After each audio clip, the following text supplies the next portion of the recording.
RPR recording studio की शानदार प्रस्तुति। छौरा पोखरा मिया छलो खेला करा घुमबै लो जे तो होल में। छौरा पोखरा मिया छलो खेला करा घुमबै लो जे तो होल में। डीजे वाला छै छौरा छी हदरा चुम्मा ले तो छोरी मॉल में। डीजे वाला छै छौरा छी हदरा चुम्मा ले तो जान मॉल में।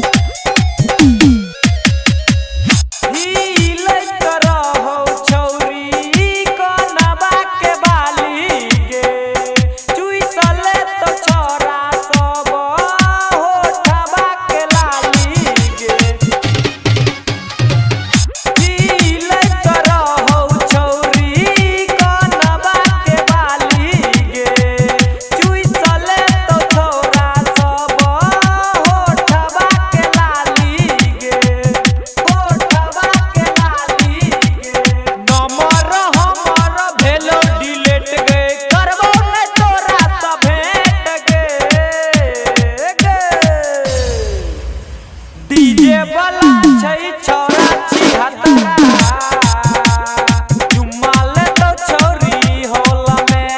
डीजे वाला छै छौरा छी हदरा चुम्मा ले तो जान मॉल में। आरपीआर रिकॉर्डिंग स्टूडियो की शानदार प्रस्तुति।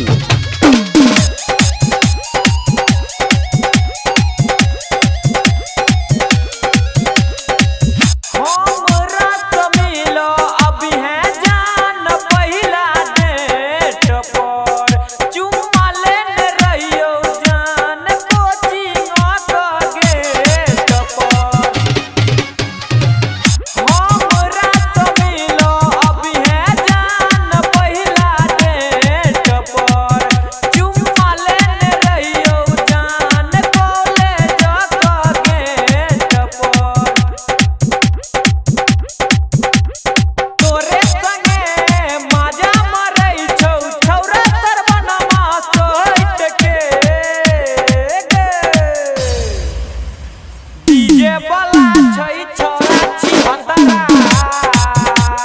चुम्मा ले तो जानन होल में।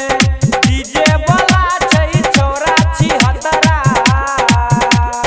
चुम्मा ले तो छोरी मॉल में।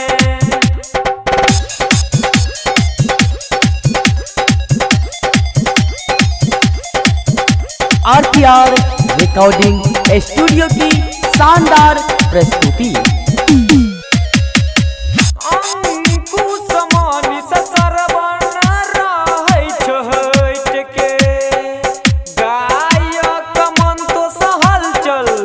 चुम्मा ले तो सट के अंकु समान ससरवन रहै छ हट के। गायक मन तो सहल चल चुम्मा ले तो सट के। आरपीआर म्यूजिक के गाना भजे तै मिथिला महित गे।